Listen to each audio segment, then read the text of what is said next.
बहुत ताने भी मैंने सुने हैं, बड़ा अपने आप को हनुमान कहता था, ये तमाम बातें मैंने बहुत सुनी। और मुझे लगता है कि राजनीति में धैर्य संयम का होना बहुत ज़रूरी है। आज से 3 साल पहले किसी ने नहीं सोचा था, हाजीपुर तो भूल जाइए, चिराग पासवान कहीं से चुनाव लड़ने की भी हैसियत रख पाएगा, ये भी किसी ने नहीं सोचा था। सबने मेरी पॉलिटिकल ऑबिचुरीज लिख दी थी कि चिराग पासवान समाप्त। अरे प्रभु, मैं भी युवा हूँ।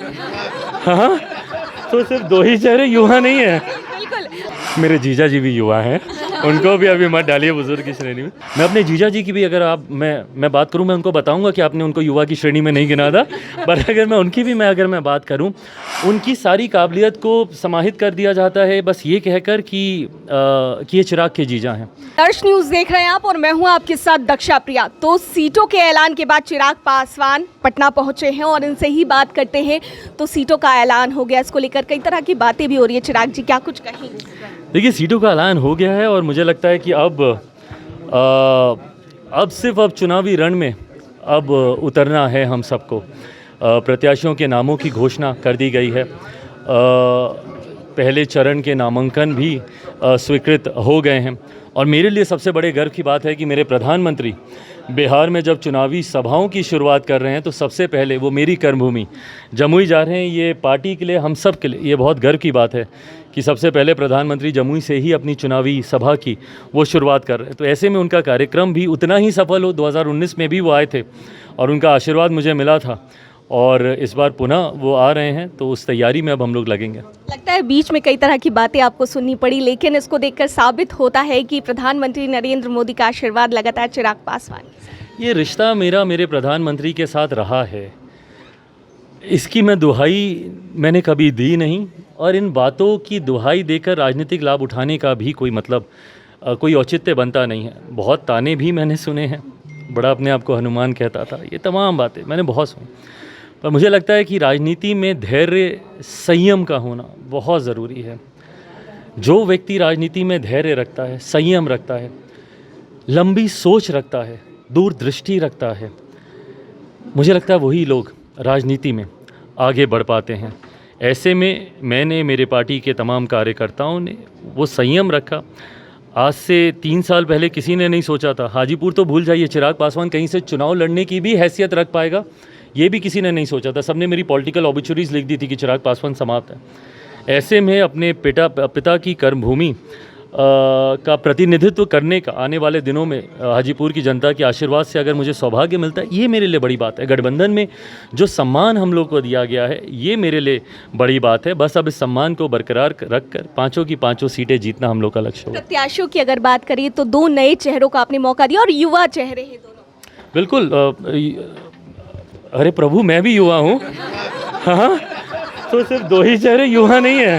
बिल्कुल, आप तो राष्ट्रीय अध्यक्ष है, लेकिन 2 और चेहरों को मौका दिया। मेरे जीजा जी भी युवा हैं, उनको भी अभी मत डालिए बुजुर्ग की श्रेणी में।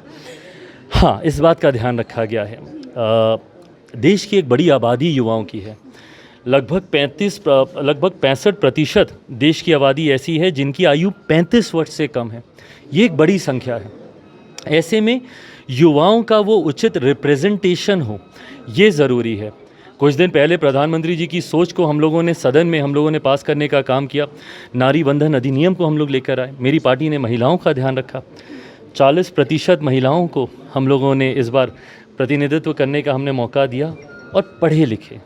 मेरे लिए, मैं 21वीं सदी का पढ़ा लिखा युवा हूँ और मैं बार इस बात को कहता हूँ, मेरे लिए बहुत ज़रूरी है कि राजनीति में वेल एजुकेटेड, पढ़े लिखे, शिक्षित लोग आएँ ताकि वो सही मुद्दों को उठाएं, सही तरीके से अपनी बात को रखें। आप मुझे बताइए, जब आप इन चेहरों को भारत की संसद में बिहार को रिप्रेजेंट करते हुए देखेंगी, गर्व होगा कि नहीं होगा? हर बिहारी को गर्व होगा। ऐसे पढ़े लिखे युवा जब आएंगे, मैं अपने जीजा जी की भी अगर मैं बात करूं, मैं उनको बताऊंगा कि आपने उनको युवा की श्रेणी में नहीं गिना था, पर अगर मैं बात करूं, उनकी सारी काबिलियत को समाहित कर दिया जाता है बस ये कहकर कि ये चिराग के जीजा हैं। विदेश से पढ़े हुए, MBA की डिग्री हासिल किए हुए, एक सक्सेसफुल बिजनेसमैन, एक राजनीतिक पृष्ठभूमि से आने वाले व्यक्ति, उनका एक अपना अनुभव, ऐसे लोगों को चुनकर हम लोगों ने मौका दिया। मेरे लिए खुशी इस बात की है कि पार्टी के संसदीय बोर्ड ने युवा, महिला, शिक्षा, जो मेरी प्राथमिकताएं हैं, उसका रिप्रेजेंटेशन किया।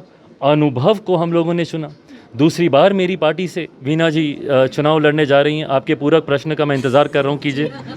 जी बिल्कुल, वही प्रश्न है हमारा कि वीना देवी जी को लेकर लगातार सवाल उठ रहे हैं।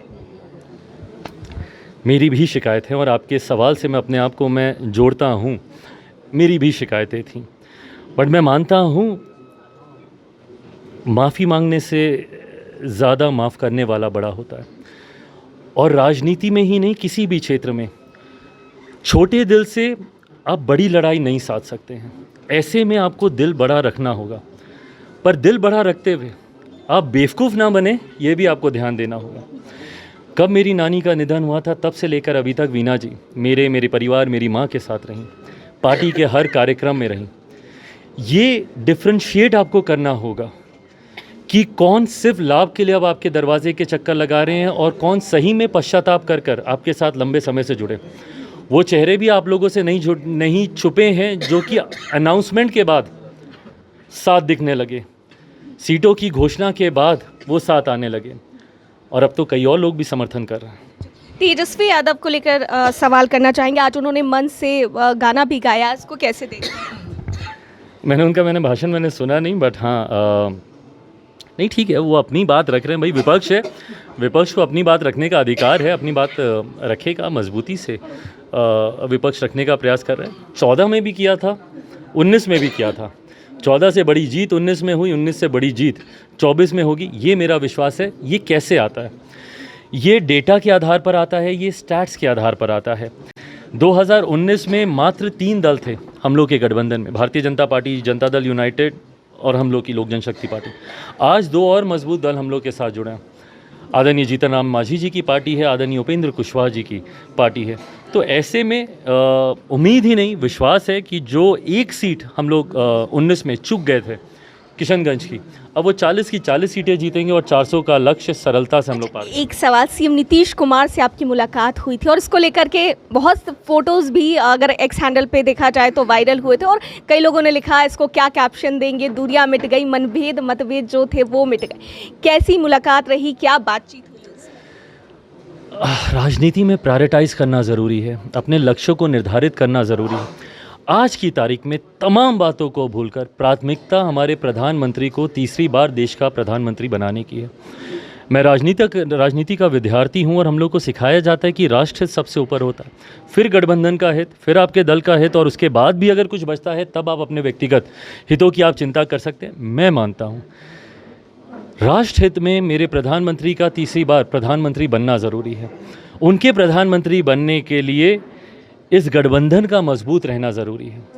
अगर गठबंधन में कहीं भी हम लोग आपसी मतभेद कर गए या हमारे कार्यकर्ता या हमारे नेता आपसी मतभेदों में उलझ गए, तो इसका सिर्फ और सिर्फ नुकसान गठबंधन को होगा, जिसका लाभ विपक्ष उठाएगा, और हम लोग वो चूक कर जाएंगे जो हम लोग करना नहीं चाहते हैं।